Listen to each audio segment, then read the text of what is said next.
Olá, pessoal, tudo bem? Então, agora a gente vai conversar um pouco sobre testes de robustez. O que seria um teste de robustez? Qual a principal característica de um teste de robustez? Como executar, como planejar um teste de robustez? É um teste mais atípico, né?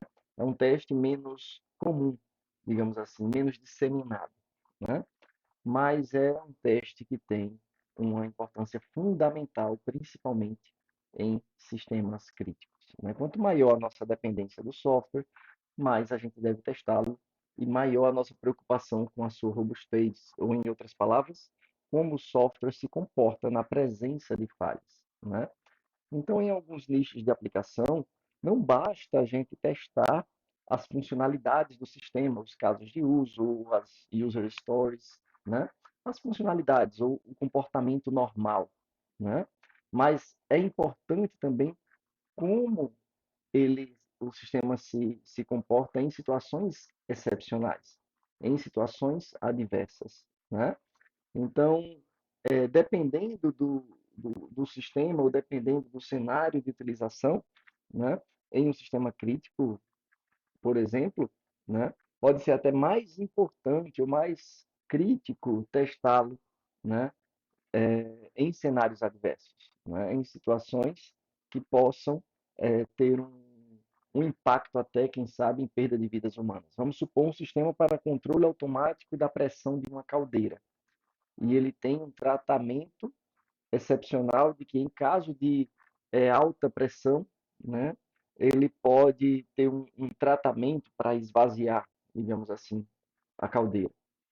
Então, isso mostra que uma situação excepcional, ela tem um tratamento tão crítico que precisa ser testado, obrigatoriamente, né, sob risco da caldeira explodir e ter perda de vidas humanas, né? Então vamos a um exemplo para ficar também, né, ilustrado, mais claro ainda, né? E se por alguma razão o componente ou a biblioteca que eu uso não cumpriu o contrato? Quer dizer, eu espero que só haja retornos de números positivos, mas e se eu receber um valor negativo? O que é que eu faço? Né? Qual o procedimento de tratamento que o software deve realizar nesse caso, né? Então, uma das técnicas mais utilizadas para se testar a robustez de um software é experimentá-lo, é injetar falhas propositalmente, deliberadamente, no software para observar o seu comportamento na presença dessas falhas. Então, a gente injeta, e por ser uma injeção artificial de falhas, nós sabemos que a falha está sendo acionada. Então, será que essa falha é detectada? Será que, caso detectada, ela é tratada? Será que é tratada de forma adequada? Né?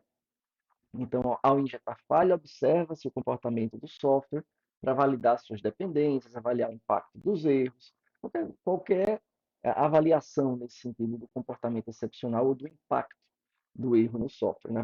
Avaliar os tratadores de exceções ou qualquer que seja o mecanismo, ou quaisquer que sejam os mecanismos de recuperação de falhas, né? Então, existem três abordagens principais para a injeção de falhas, né?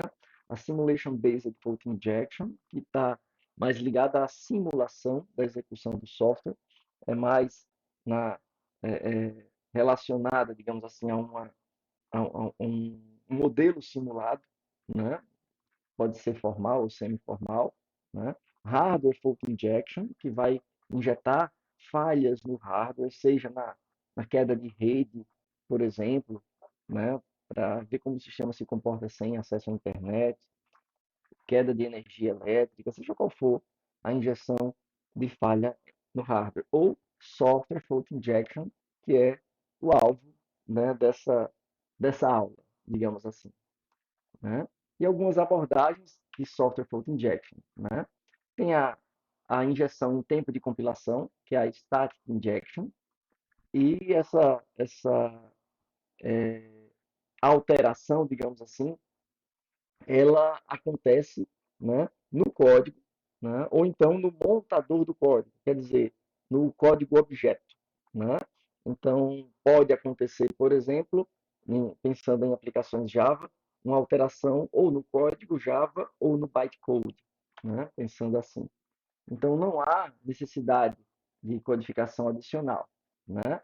E as falhas são, digamos assim, engatilhadas ou ativadas, né? Diretamente no código que vai ser executado, né? E tem a Dynamic Injection, né? Que é uma injeção de falhas em tempo de execução, né? Então, requer um processo especial, no sentido de que é necessário ter rotinas, né? Para você planejar, né? Quando injetar, como monitorar essa injeção, né? Essas interrupções da execução normal do software, né? Para que haja, em tempo de execução, um desvio para injetar falhas, né? E, claro, poder rastrear isso daí, né? Para inserir. Então, é necessário um código adicional, que é o injetor e o monitor de software, né? Então, é importante, claro, pode ser injetado no bytecode, pode também, né? Mas em tempo de carga em memória, e não mais em tempo de compilação, né? Então, uma injeção estática, ela fica ali injetada no bytecode. Então, você vai ter uma compilação defeituosa, né? Propositalmente, claro, né? Mas a injeção dinâmica, ela acontece no momento da carga na memória. Então, ela acontece, você consegue plugar e desplugá-la, né, quando necessitar, né? E precisa de algum mecanismo que possibilite essa manipulação dinâmica, né? Seja reflexão computacional, seja orientação a aspecto, seja, né, qualquer solução dinâmica nesse sentido, né? E ferramentas de injeção de falhas de software dinâmicas, né, em tempo de execução, normalmente trabalham no nível do código de máquina, né? E isso daí limita bastante, né, o, o potencial, né, ou complica bastante a injeção de falhas mais relevantes do ponto de vista da aplicação. Um exemplo de uma falha ligada ao código de máquina é, por exemplo, corromper valores dos registros da CPU. Então, eu tenho um registrador na CPU e esse registrador tem um valor registrado lá. E aí eu vou mudar esse registro, esse valor para um valor errado, né? Um valor diferente do que está. E aí a gente consegue emular, por exemplo, defeitos de hardware, né? O hardware não está conseguindo armazenar o valor corretamente, está alterando o valor de memória, seja por influência eletromagnética, seja qualquer que seja, né? A falha que causou esse defeito no hardware.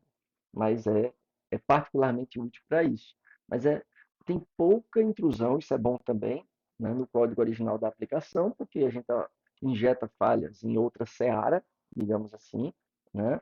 Injeta falhas, né, de forma ortogonal ao código da aplicação, mas, em compensação, como eu até já comentei, né, há muito esforço para emular falhas relevantes, falhas de software que sejam relevantes para a aplicação.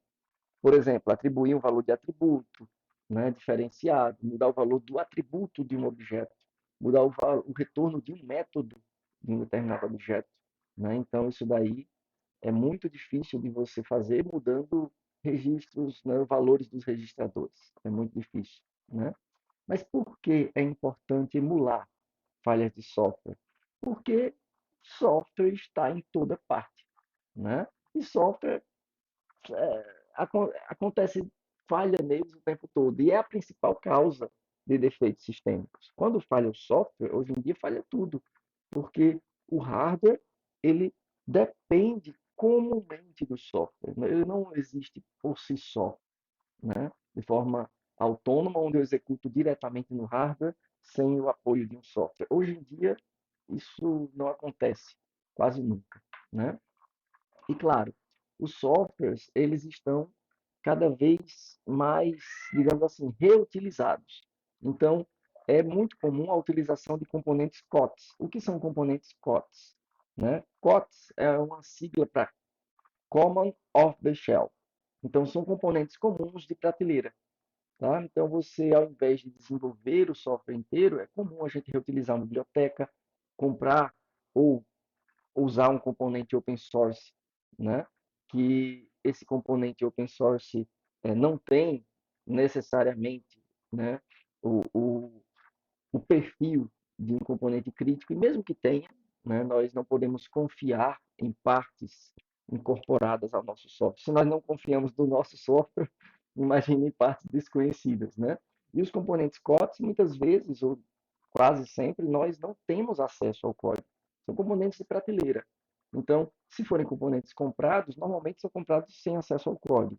Se forem componentes open source, mesmo assim, podem ser componentes grandes e você não queira olhar o código, não tem acesso ao código por opção, né? Então é necessário testá-los melhor, né? Então é importante poder injetar falhas nesses softwares e ver como eles se comportam, né? Então se faz necessário, né, a injeção de falhas em tempo de execução no nível do código-fonte do sistema. Então, eu preciso injetar falhas que sejam significativas do ponto de vista do software que está sendo testado, né? Alto nível de abstração. Se o software é orientado a objetos, que eu injete falhas nos objetos, né? Nos atributos, retorno de métodos, por exemplo. Tá? Então, se eu vou afetar atributos e métodos dos objetos, mas eu preciso fazer uma separação explícita entre as falhas que eu estou injetando e o código do meu software, né? Então, eu preciso ter um separation of concerns, ou uma separação de interesses entre essas partes, porque são interesses ortogonais, são interesses diferentes. Eu posso pegar esse conjunto de falhas e testar outro componente redundante que eu tenha para a mesma função, ajustando poucas coisas nas regras de injeção, né, de acordo com o novo componente, né? Eu posso ter o código da minha aplicação, obviamente, isso aí, né, é o mais natural de ser separado de todo o resto, mas também existe uma terceira parte que é o código de monitoração. Então, eu tenho essas três preocupações: as falhas que eu vou injetar, onde eu vou injetar, quando eu vou injetar, a monitoração dos efeitos do sistema em execução na presença dessas falhas e o próprio sistema alvo do teste. Tá? O problema é que essas falhas ou essa injeção, normalmente, ela acontece de forma espalhada no código do sistema, né?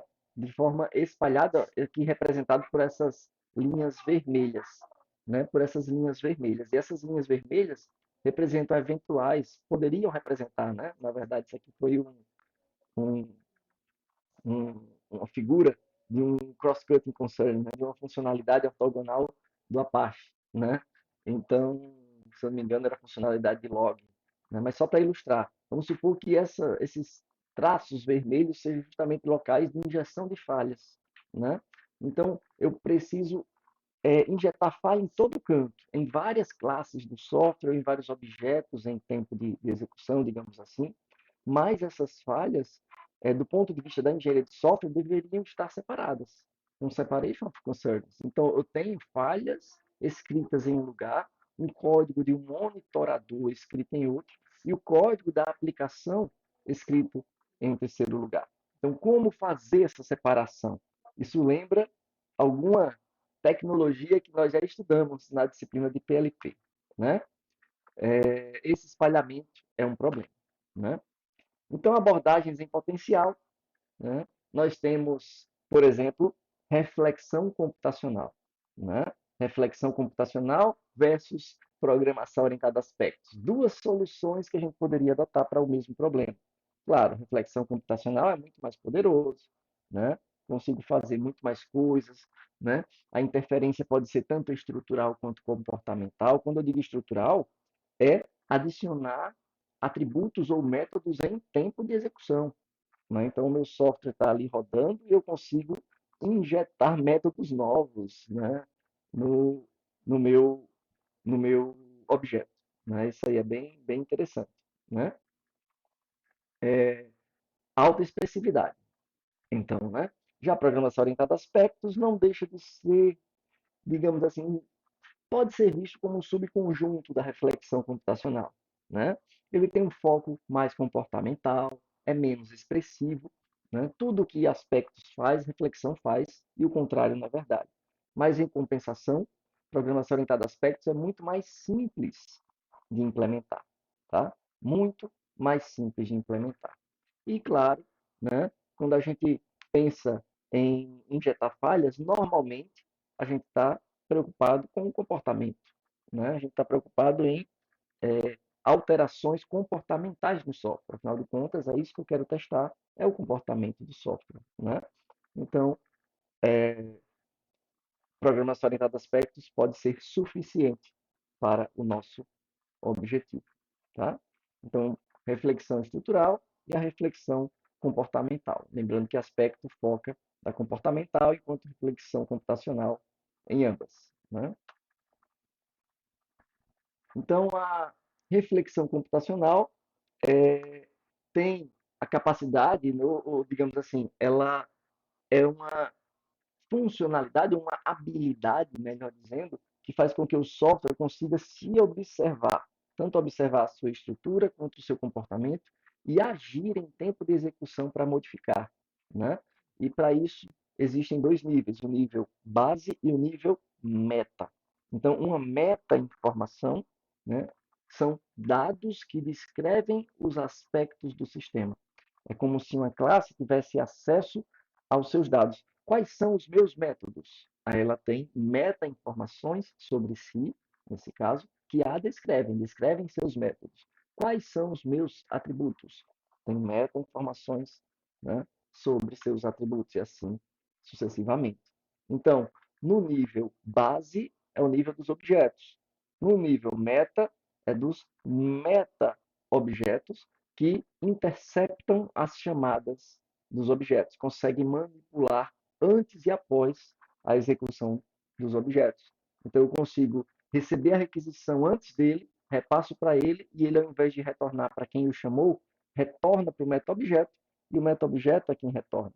Então, ele consegue tratar parâmetros de entrada para injetar falhas, consegue tratar retorno de métodos para injetar falhas, né?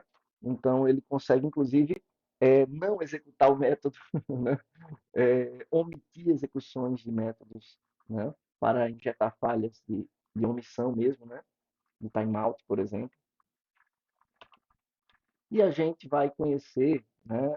Além da reflexão computacional e da orientação a aspectos, nós vamos utilizar, ou melhor, conhecer, não vamos utilizar aqui, que nós vamos, no nosso laboratório, usar mais orientação a aspectos, né? Mas existem ferramentas que facilitam, porque reflexão é muito complicado, né?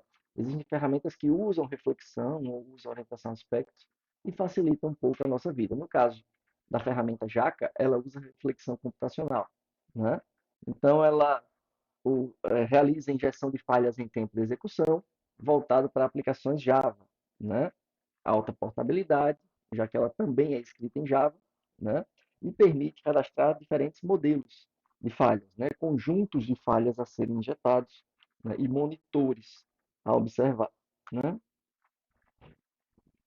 Então, alguns aspectos de desenvolvimento da ferramenta, né?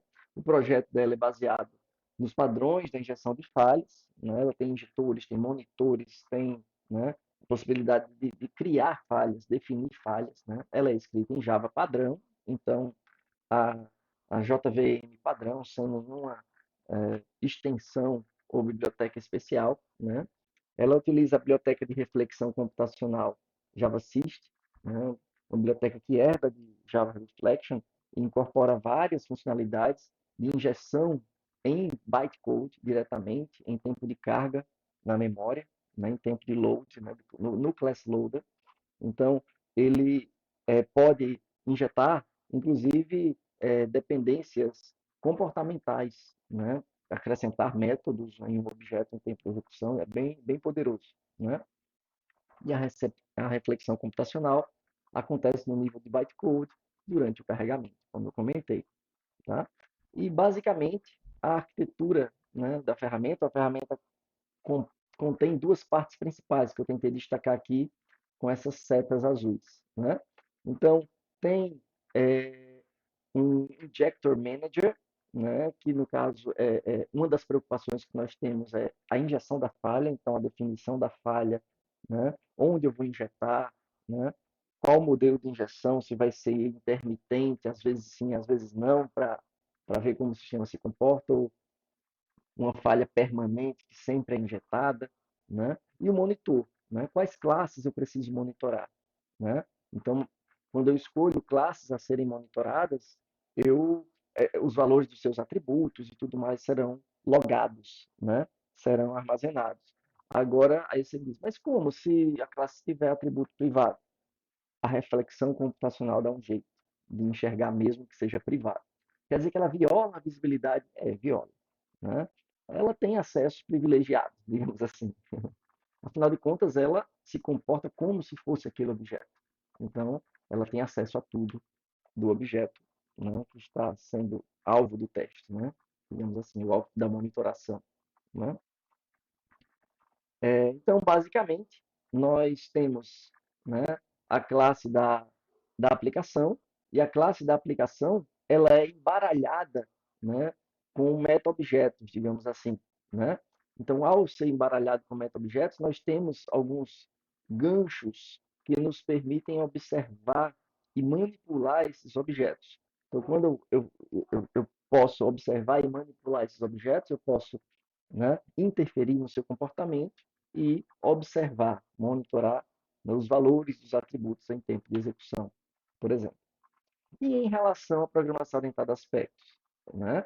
Em relação à programação orientada a aspectos, a gente precisa respeitar aquelas mesmas três separações de interesse, né? Os aspectos entrariam na especificação das falhas. Nós vamos ver isso daí, tá? Os aspectos podem ser usados para especificar falhas a serem injetadas, né? Não sei se vocês lembram, para quem fez PLP, né, comigo, que nós temos point cuts, né? Nós definimos pontos de corte, pontos de interceptação no código.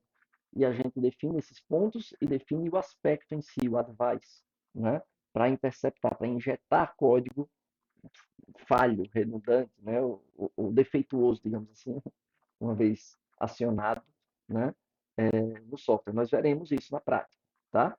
E monitoração. A monitoração a gente poderia usar JUnit, por exemplo, né? Usar um arcabouço de teste, um JUnit da vida, para monitorar a nossa execução. Então, o JUnit ele já faz isso, né? Ele já cataloga, ele tem um conjunto de casos de teste e ele cataloga, né, os resultados, passou ou não passou nos casos de teste, né, e qual, né, o comportamento, digamos assim, que aconteceu ali. Então, a gente poderia usar aspectos para especificar falhas injetadas, JUnit para monitorar, e a aplicação alvo é a aplicação alvo, né? É a própria aplicação que não vai ter o código alterado, né? Quem lembra de AOP, de Programação Orientada a Aspectos, né? Então nós iremos revisar, tá joia? Mas antes, vamos ver um pouco da ferramenta Jaca, né? Então, deixa eu só ver se é esse mesmo comando. É esse mesmo. Pronto, essa é a tela da nossa ferramenta, né? Então, a ferramenta, basicamente, o que a gente precisa especificar é dar um nome ao projeto, né? Teste, e a gente pode incorporar aqui diretório ou, digamos assim, o, o ponto jar, né? Que contém as classes que eu quero testar. Então, vamos para... Deixa eu pegar aqui um jar qualquer, eu acho que eu deixei um separado aqui para a gente. Vou colocar aqui disciplinas, graduação, Jaca, teste. Pronto, está aqui. Limite 01.jar. Né? Tem um conjunto de componentes de cálculo automático de limite de crédito, né? Só para simular. Né? Então, aqui os relatórios. Timeout, 10 segundos, tá bom. Né? 10 milissegundos. 10.000 milissegundos. Então, colocar campaign.txt para guardar e o monitors.txt também para guardar, né? O projeto vai ser armazenado, eu poderia colocar aqui no, cadê o home mesmo? Na área de trabalho. Pronto, desktop, área de trabalho. Beleza. Pronto. É, pois bem, se tiver alguma sequência, uma classe de execução, eu não lembro o nome da classe, digamos que seja principal, alguma, né, sequência de start, né, para iniciar o sistema, tá? Então vamos criar um conjunto de falhas. Então a primeira falha, vamos ver, vamos injetar uma falha em qual classe? Vou colocar no facade do limite, de quem calcula o limite, por exemplo, tá? Então no facade do limite, eu vou injetar uma falha, cadê? No retorno do método, calcular limite. É esse aqui, calcular limite. Pronto. Então, esse valor vai ser zero. Pronto. Não, negativo, que não pode retornar limite negativo. Pronto. Um valor estranho aí para ser executado. Beleza? Dá o nome aqui para essa falha, valor negativo de limite. Pronto. Só um nome para que a gente. Opa,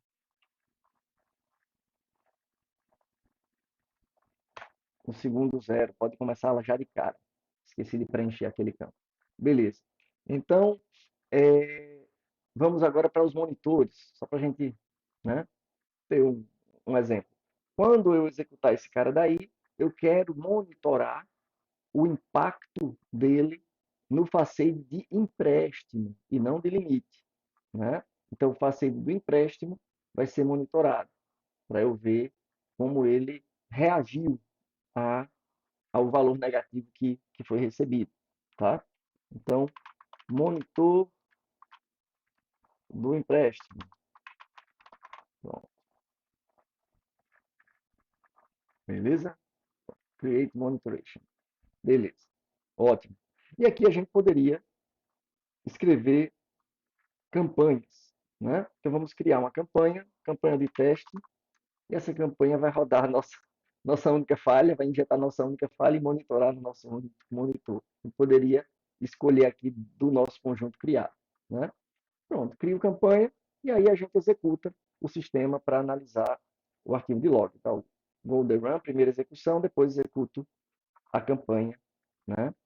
E essa seria a ferramenta, essa seria não, essa é a ferramenta Jaca, né? Uma ferramenta brasileira criada na Unicamp, em parceria com a Universidade de Coimbra, né? Mas é um trabalho do grupo da professora Eliane Martins, do IC Unicamp. E agora vamos para a revisão de programação orientada a aspectos.